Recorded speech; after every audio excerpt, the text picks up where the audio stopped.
infelizmente, ao longo dos anos, eu tenho dito várias vezes que os evangélicos em Portugal não enchem o Estádio da Luz. E infelizmente continua a ser verdade.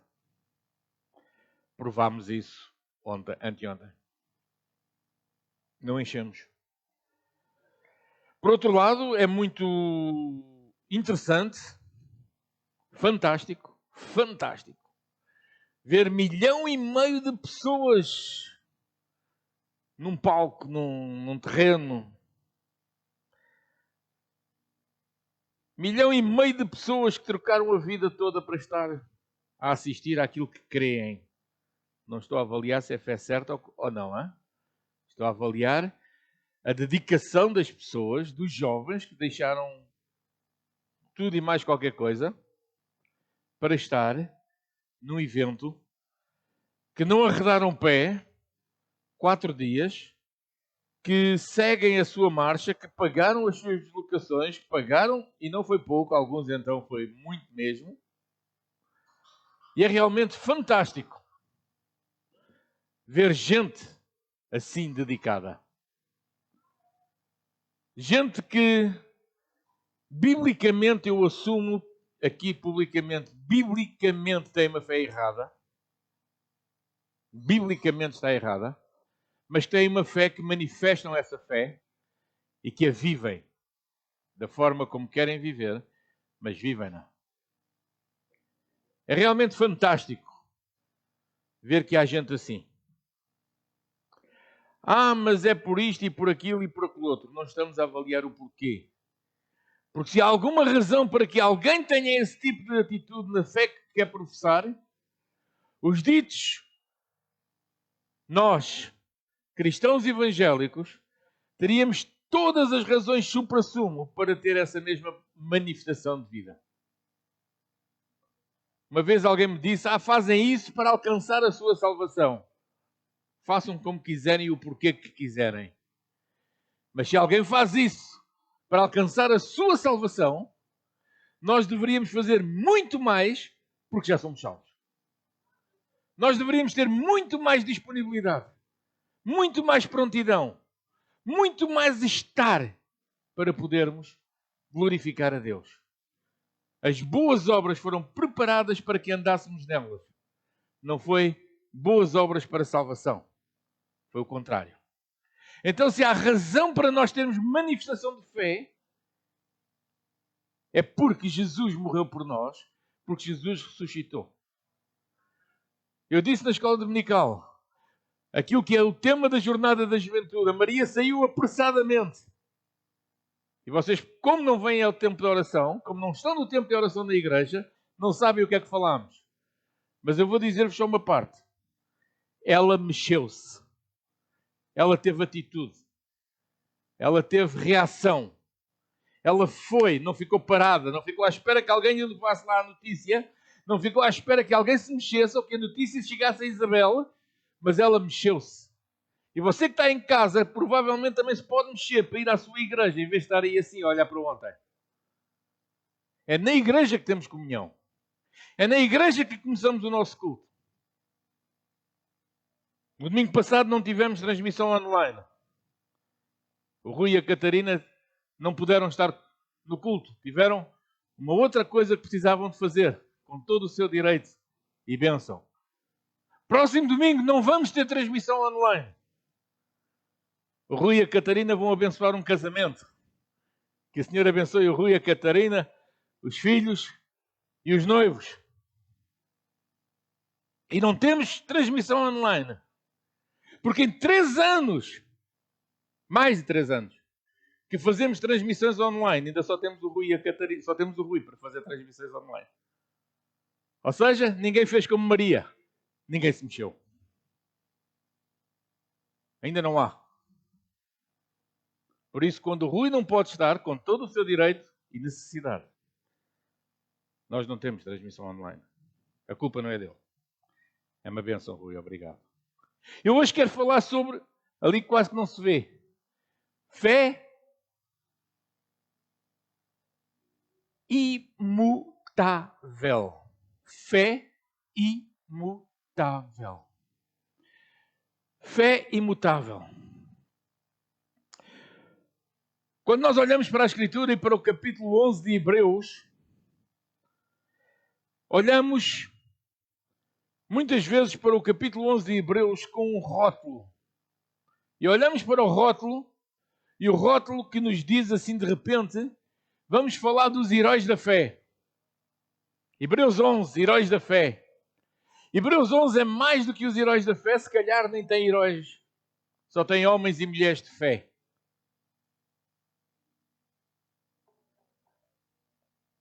Hebreus 11, o versículo 1 diz: ora, a fé é o firme fundamento das coisas que se esperam e a prova das coisas que se não veem.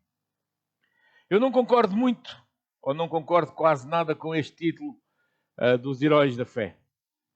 Não sei se a vossa Bíblia tem o mesmo título que a minha. A minha Bíblia tem a natureza da fé e exemplos de fé tirados do Antigo Testamento. É um título muito mais corretinho, está bem? É um título correto. Exemplos da fé tirados do Antigo Testamento. Na verdade, este capítulo começa com um verso que ensina o que é a fé. Irmãos, temos ouvido, já ouvi, não necessariamente nos dias de hoje, nestes tempos que correm agora, mas já ouvi falar de fé das coisas mais estranhas que alguém pode dizer. Este texto dá-nos uma explicação tão simples do que é a fé. E a fé, diz o texto, é algo firme. Fé. Fé não mexe. Fé é firmeza. Fé é firmeza. Já ouvi gente dizer, eu tenho muita fé. Continuo, ao fim de 50 anos de andar por aqui, eu continuo a não saber o que é ter muita fé. Perdoem-me, sou vosso pastor e não sei o que é ter muita fé. Eu fico contente com quem tem fé. Com quem tem fé segura, fé estável, fé firme. A fé, diz o texto, ora, a fé é o firme. Fé é firmeza. Fé é algo firme.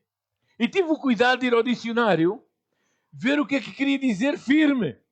Não fosse eu estar a meter água, está bem? Não fosse eu ter aí uma percepção de firme. Bom, vamos lá ver o que é firme. Firme, diz o dicionário, é algo que não se move. Firme é algo que não se move. Olhamos para a parede aqui da nossa igreja e vemos que a parede não está firme. Olha, já se moveu, estão a ver aqui? Parece assim meio molímetro, mas está toda ela à volta a mostrar que não está firme. Já moveu. E vai mover mais. Fé é algo que não se move. Aliás, firme é algo que não se move. É estável, é sólido, é constante e ainda melhor, é inabalável.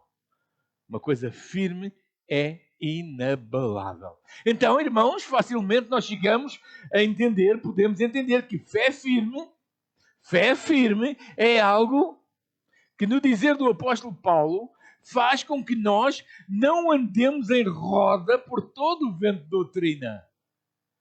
Temos uma doutrina bíblica e é uma doutrina firme. Venha quem vier. Parafraseando o tempo que estamos agora a passar, venha ao Papa. Venha quem vier. Mas fé é algo firme.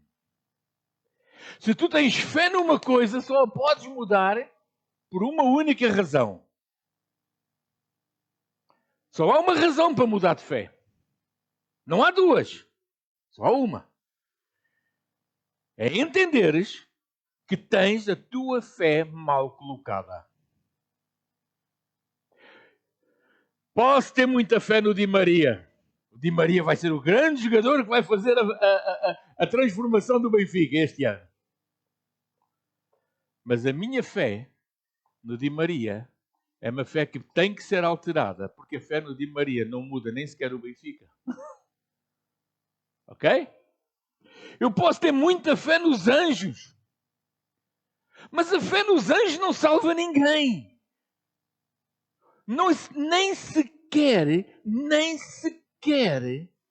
foi aos anjos que foi dada o privilégio de pregar o Evangelho aos povos. Foi a nós. Portanto, não adianta ter fé nos anjos. Eu posso ter fé nas imagens. Eu posso ter fé que o meu carro faz isto, que alguma coisa vai acontecer, mas se a minha fé não for bem colocada, quer dizer, se não for colocada em Cristo, então a minha fé não vai a lado nenhum. Eu posso ter o grau de intensidade de fé que quiserem que se tenha. Paulo diz, até que todos cheguemos à unidade da fé, ao conhecimento do Filho de Deus, ao homem perfeito, à medida da estatura completa de Cristo, para que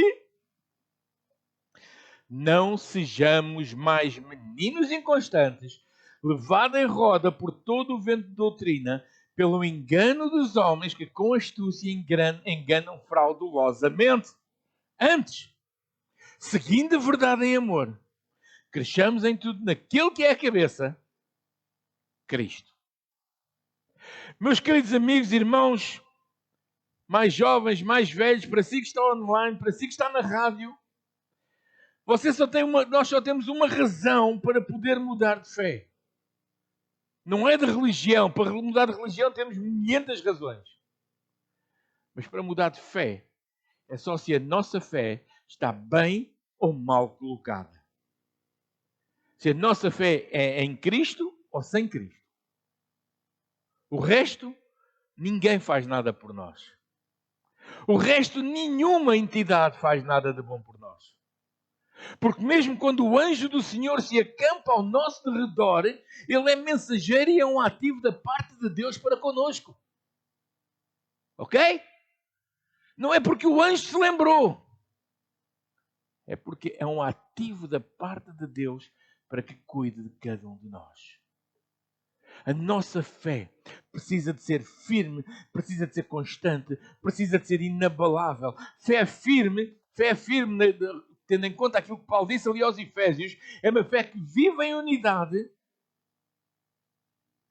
Fé firme, vive em unidade. É a mesma fé aqui que é no outro lado qualquer do mundo.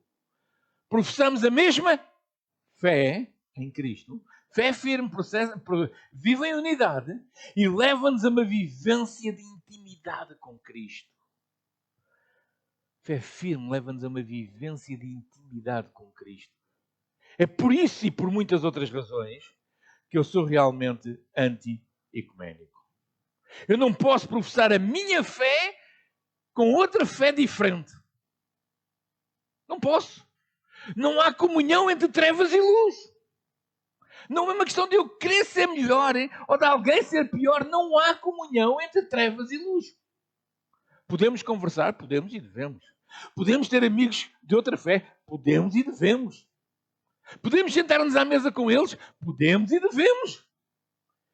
Eu não posso dizer que há um só Deus, portanto somos todos iguais. Mentira. Há um só Deus, mas não somos todos iguais. A minha fé, a minha pequenina fé, que não consegue dizer ao monte, sai daí e move para outro lugar. A minha pequena fé é uma fé que vem de Deus para comigo. Não é uma fé que eu inventei. Eu não processo fé. Não fabrico fé. Nós aqui na igreja não fabricamos fé para ninguém. Mas aceitamos a fé que Deus nos dá para vivermos em comunhão. Então, fé firme, vive em unidade, leva-nos a uma vivência de intimidade com Cristo para crescermos sem nos deixarmos, sem sermos enganados. Sem nos deixarmos enganar e sem sermos enganados. Levando em roda por todo o vento de doutrina. Aqui o apóstolo vai mais longe ao afirmar que a fé, capítulo 11, versículo 1 de Hebreus, a fé não somente é algo firme, mas sim, ele é o firme fundamento. Firme fundamento. Irmãos, quando os nossos fundamentos são firmes, a coisa torna-se realmente inabalável. Não se deixam enganar. Quando os fundamentos da fé de alguém são firmes, acontece aquilo que a Escritura diz: ensina o menino no caminho em que deve andar. Para quê? Para não se desviar dele a conversa. É para que os seus fundamentos sejam firmes. E com fundamentos firmes, então, não se desviarão deles. Certo? Eu disse que desviar deles a conversa porque quis meter aqui uma coisa no meio, está bem? Os fundamentos da fé é mais do que a teoria da religião. Os fundamentos da fé é a prática da palavra. É o conhecer o texto bíblico de cor. É o sabermos os textos bíblicos de cor.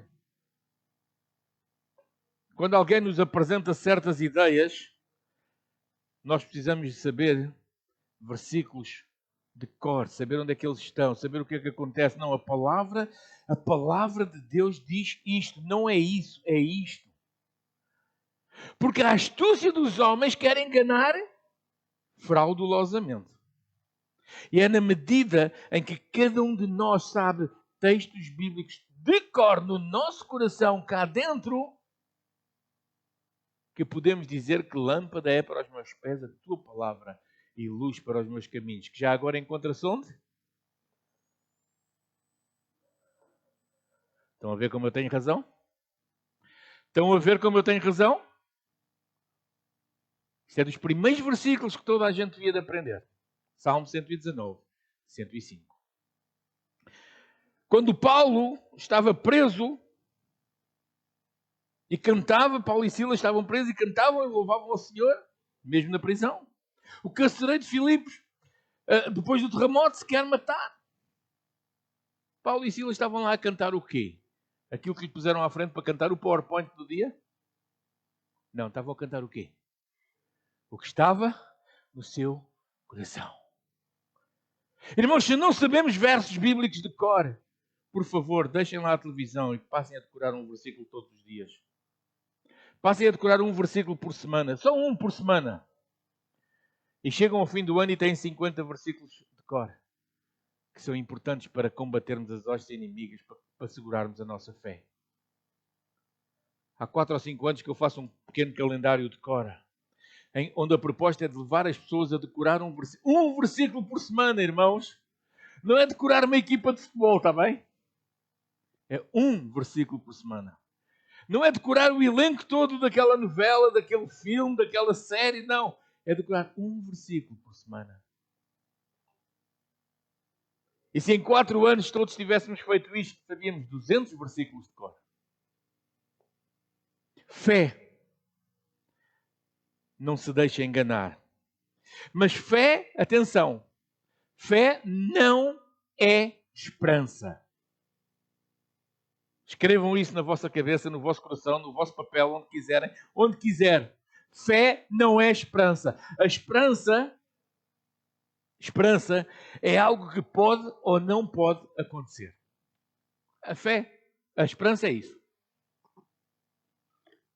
Eu tenho esperança que. E se eu tenho esperança que, então eu espero que sim. Pronto, eu tenho esperança. Eu tenho esperança que qualquer coisa. Mas fé não é isso. A fé bíblica, assente no firme fundamento que é Jesus, é fé que sabe que vai acontecer. Olhem o texto bíblico. Olhem o texto. Nós podemos dizer, sem medo de errar, que fé é confiança naquilo que não se vê. Não é confiança no que se desconhece. Fé não é confiança no que se desconhece. Porque nós podemos desconhecer uma coisa, mas podemos, e não estar a ver também, mas podemos conhecê-la pela fé. Conhecem coisas pela fé? Há coisas que conhecem no vosso coração pela fé? Olha, eu conheço o céu pela fé. Pela fé eu conheço o céu. Pela fé eu conheço o caminho para o céu. Pela fé eu sei que Cristo é o meu Senhor e que eu vou morar no céu. Pela fé. Eu não vejo, não sei, não sei onde está. Às vezes perguntam, mas o céu é onde? É para cima ou para baixo? Não sei. Para mim o céu é para cima. Jesus subiu ao céu, não desceu ao céu. Mas, então, o céu é para a glória de Deus e nós vamos estar lá pela fé. Ainda é pela fé. Mas é pela fé, uma fé convicta, uma fé com certeza no nosso coração.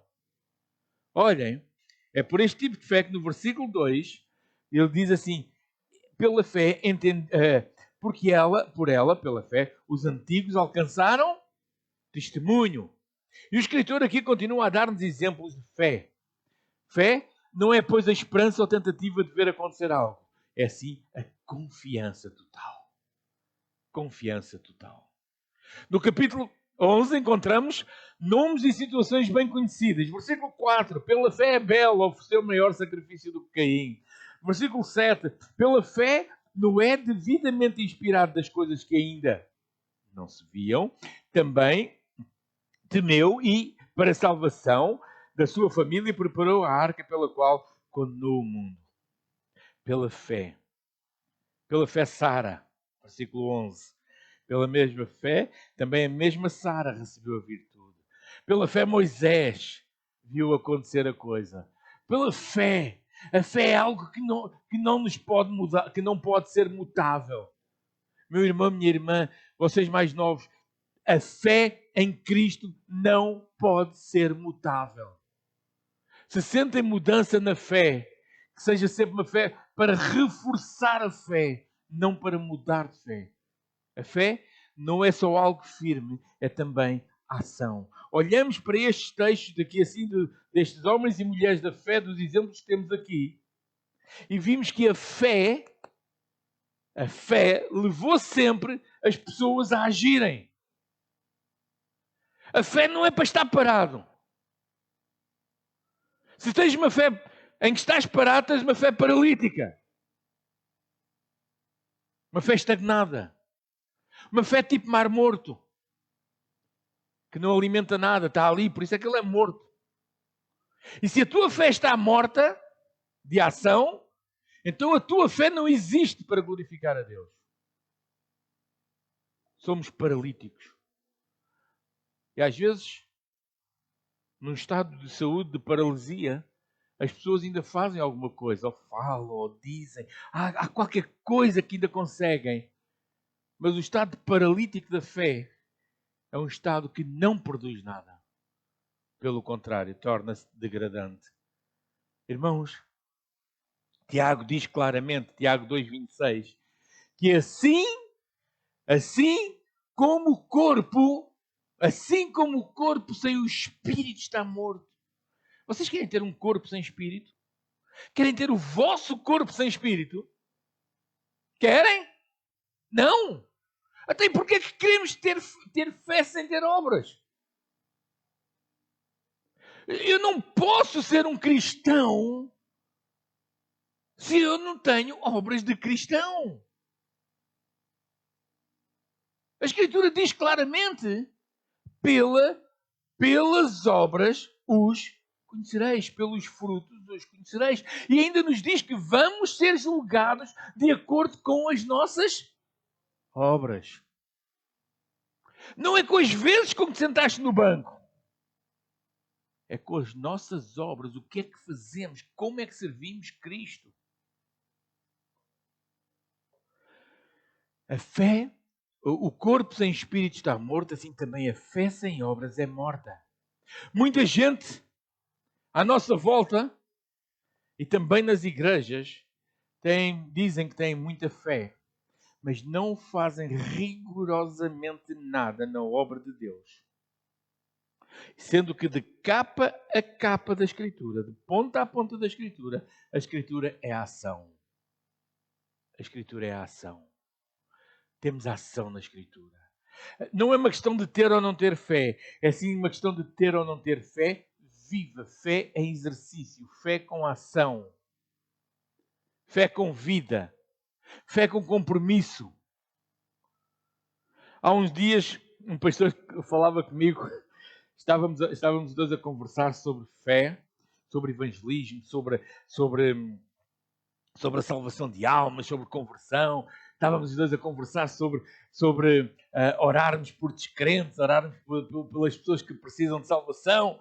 Estávamos aí assim, cheios de entusiasmo, e diz-me ele assim: olha, sabes uma coisa? Eu vou-te contar uma coisa que não costumo dizer a ninguém. Uau! Então, conta lá. Dizia ele: olha, eu tinha uma lista de oração, de nomes de oração. Muitos nomes. Todos os dias eu orava pelos nomes todos. Eram muitos nomes que eu tinha. Eu orava pelos nomes todos. Senhor, salva este e salva aquele. E traz salvação àquele. E mais àquele. E mais àquele. E mais àquele. Eu orava todos os dias por uma grande lista de nomes. E eu, uau, isso é bom. E diz-me ele: olha, sabes? Desses nomes por quem eu orava, nunca vi ninguém ser salvo. Então, o que é que tu andavas a fazer? Andavas a brincar as orações ou quê?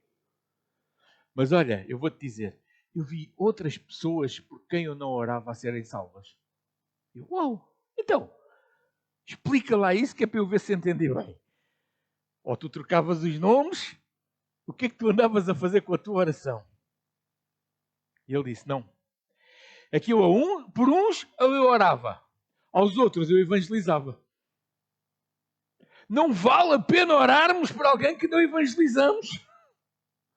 Se não falarmos o Evangelho, como é que o meu amigo, a minha amiga, vai conhecer Jesus se eu não falar o Evangelho com eles? Se eu só orar por eles? Nem eles sabem que eu oro. Deus vai fazer a coisa acontecer. Certo? Então, se eu oro por alguém, eu não preciso ter uma grande lista de nomes, mas se eu oro por alguém, eu tenho que tentar, por todas as possibilidades, fazer com que a mensagem do Evangelho, a mensagem de salvação, chegue até à pessoa. Não há mal nenhum em nós orarmos por aqueles que não conseguimos falar, até que o Senhor abra uma porta, não é? Às vezes é difícil. Há pessoas que não querem.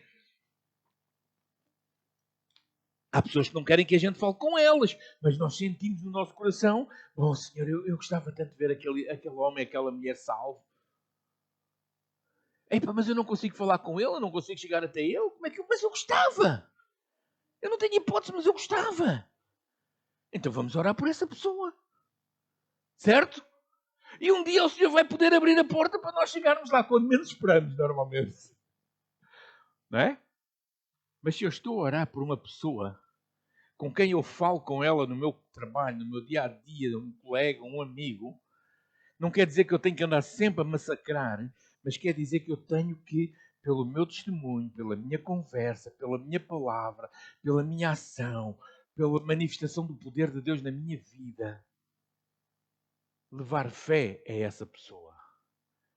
O texto diz no versículo 6, sem fé é impossível agradar a Deus.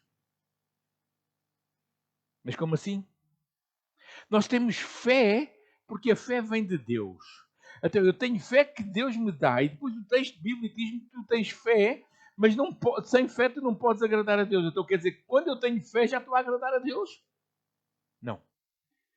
Quer dizer que quando eu tenho o exercício da fé, eu vou agradar a Deus.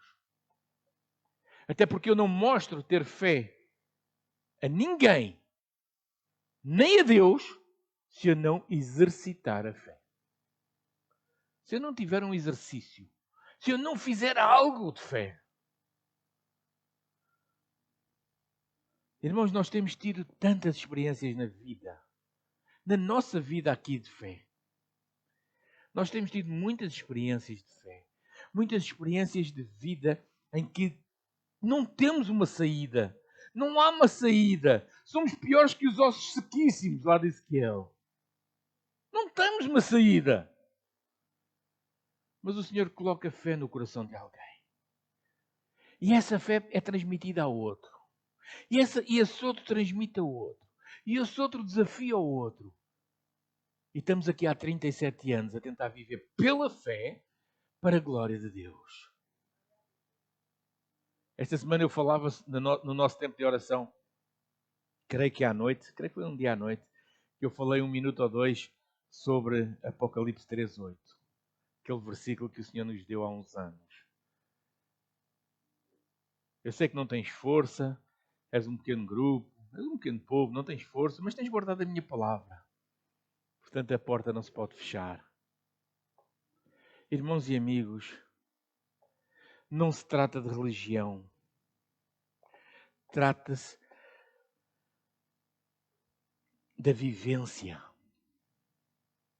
Não se trata de uma religião, qualquer que seja. Não se trata de acreditar ou não acreditar em Deus. Sabem, o acreditar em Deus é uma desculpa de tanta gente para ir para o inferno. Para morrer sem Deus. Porque acreditam em Deus. Acreditam na existência cósmica de Deus. Mas não acreditam, não creem que Jesus morreu na cruz do Calvário por elas mesmas. E que ressuscitou. Acreditam que existe Deus tal qual Satanás acredita. E Satanás acredita muito em Deus, hein? E acredita num só Deus, Satanás. Ele sabe que não há mais do que um. Ele sabe que há um só Deus. Viveram ali, tu cá, tu lá. Satanás sabe que há um só Deus. E muita gente diz que acredita. Ah, mas eu acredito em Deus e Deus é só um. Ok, é verdade. Mas só por acreditares em Deus, diz o texto sagrado que nos mostra de Deus, que só por isso não vais para o céu. Tens que crer em Jesus. É preciso que o teu coração creres e com a tua boca confessares. É o que o texto diz. Eu não estou a dizer nada de novo. Se eu estou errado, o texto está errado. Sem medo. Irmãos, precisamos de fazer conhecida a mensagem da salvação. Como é que nós estamos a viver a nossa fé? Estamos a viver a fé ou não estamos a viver a fé? Estamos a viver fé ou somente temos a fé? Oramos por avivamento? Oramos por salvação de almas? Oramos por crianças? Mas o que é que nós fazemos para que essas coisas aconteçam? Quem é que lá fora nós convidamos esta semana para estar na casa de Deus? Quem é que nós lá fora dissemos, olha, queres vir comigo a um culto? Quais os resultados da minha fé? Quais os resultados da tua fé? Fé é também convicção doutrinária, convicção inabalável, mas também é a prática dessa convicção. Eu tenho fé, mas tenho que praticar essa fé inabalável. Termino com Tiago 2,18.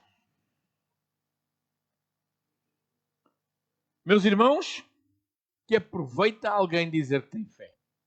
Para que é que vocês querem a fé? Para alguma coisa? Serve para alguma coisa? Para que é que... O que é que vos aproveita se alguém disser que tem fé e não tiver obras? Pode a fé só salvá-lo? Tu tens fé. Eu tenho obras. Mostra-me a tua fé sem as tuas obras e eu te mostrarei a minha fé pelas minhas obras. Ou seja, tu não consegues mostrar a tua fé sem as tuas obras e eu não te consigo mostrar as minhas obras sem a minha fé. Irmãos, seja o Senhor com cada um de nós. E o meu desafio é, queres mesmo exercer fé? Queres mesmo exercer fé? O espírito está pronto, mas a carne é fraca. Vamos louvar ao Senhor. Vamos esconder-nos no Senhor. Vamos esconder-nos na presença do Senhor. Parece que os nossos jovens não querem. Não querem tocar? Querem. Quero estar escondido em ti. Estou seguro na tua forte mão. Fé é estar segura na mão de Deus. Se o mar se levanta, o trovão ruge, seguro em ti estou na tempestade. Pai, no temporal tu és o rei. Sossegarei, pois sei que és Deus.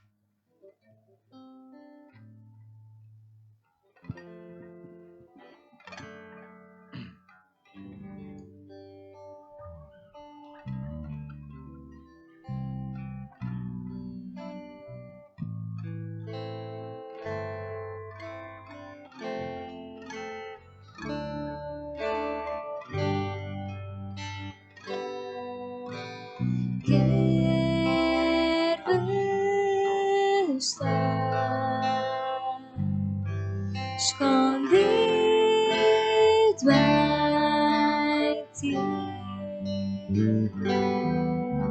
Estou seguro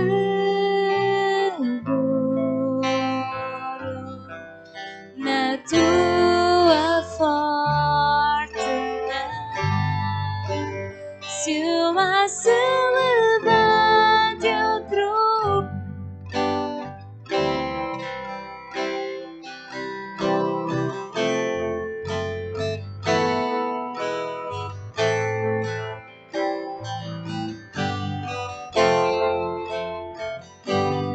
O rei sossegarei.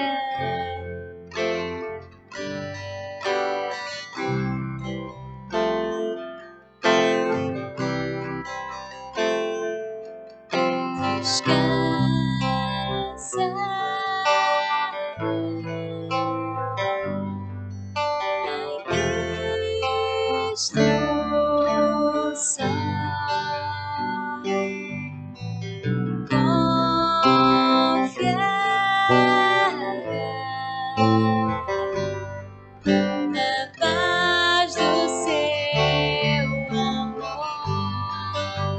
Se o mar se levanta, eu troco tão longe. Segura em ti estou na tempestade.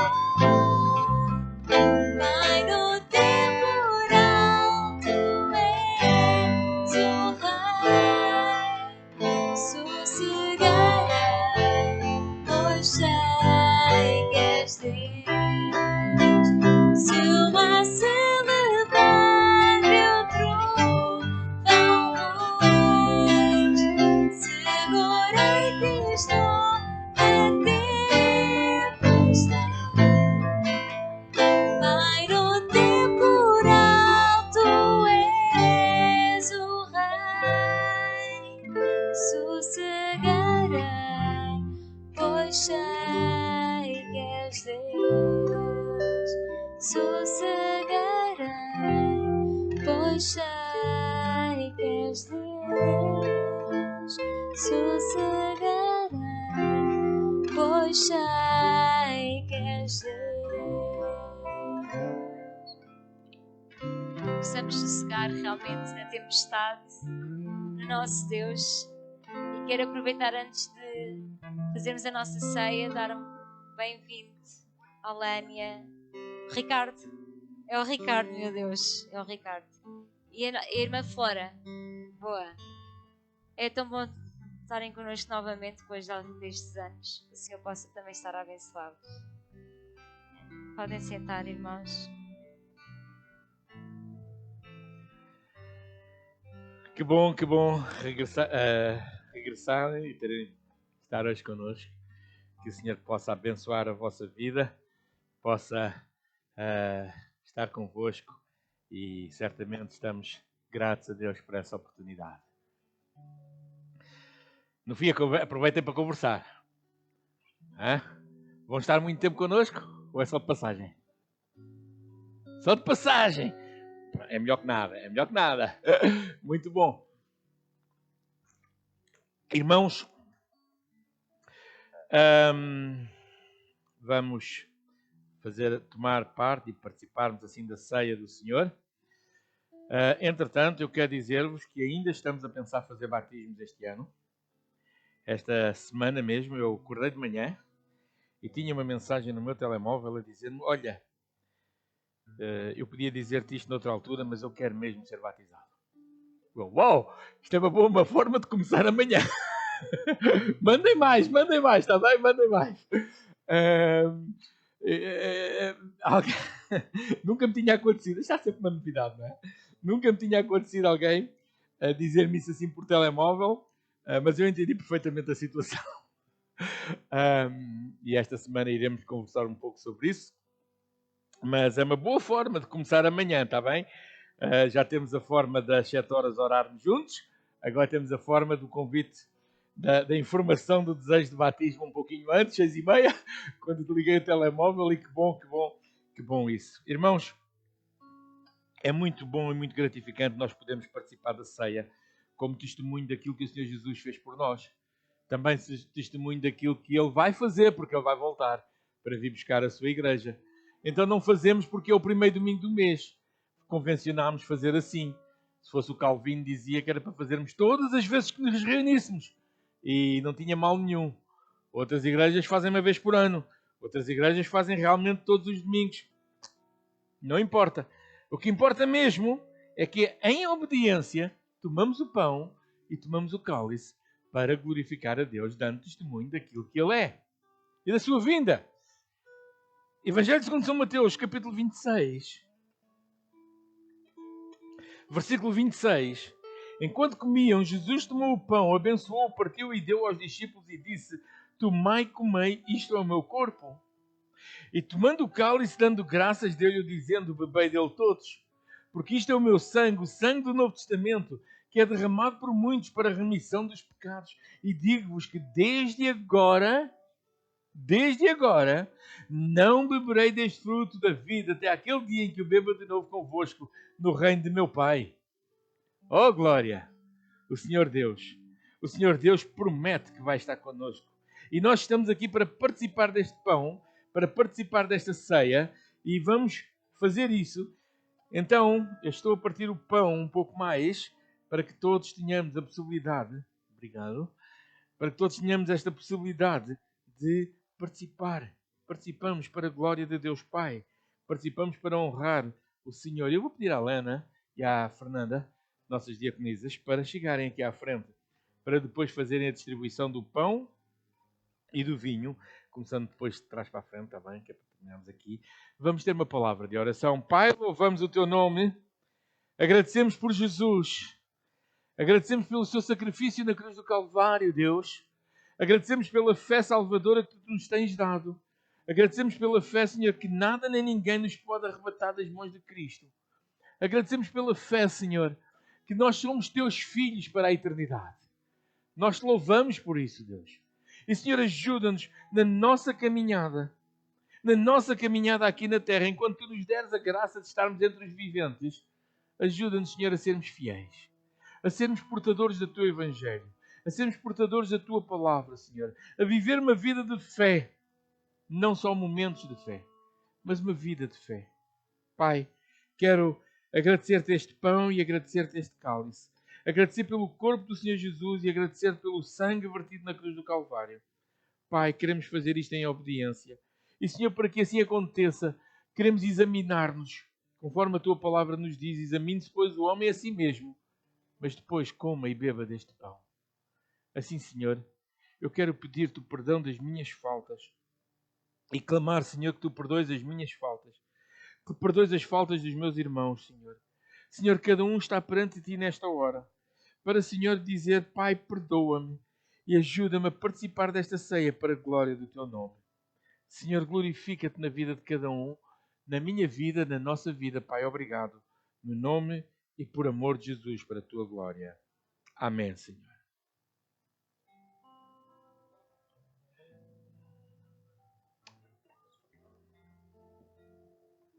Aleluia, Senhor.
Também, palavras do Senhor Jesus, depois de tomar o corpo, agora ele diz, bebei dele todos.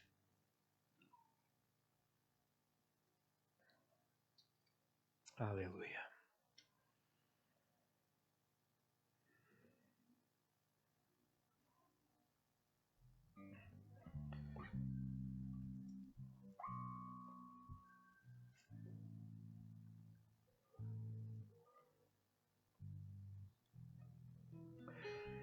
Também é pela fé que nós cremos no texto sagrado.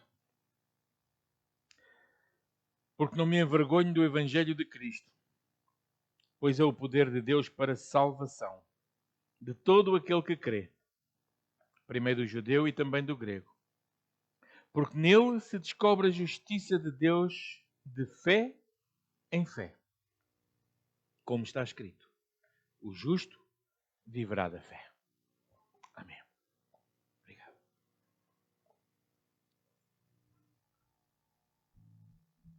Ficamos de pé, irmãos, cantando: do teu pecado queres livrar, seu sangue tem poder.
Eu já ia todo lançado para repetir, mas pronto.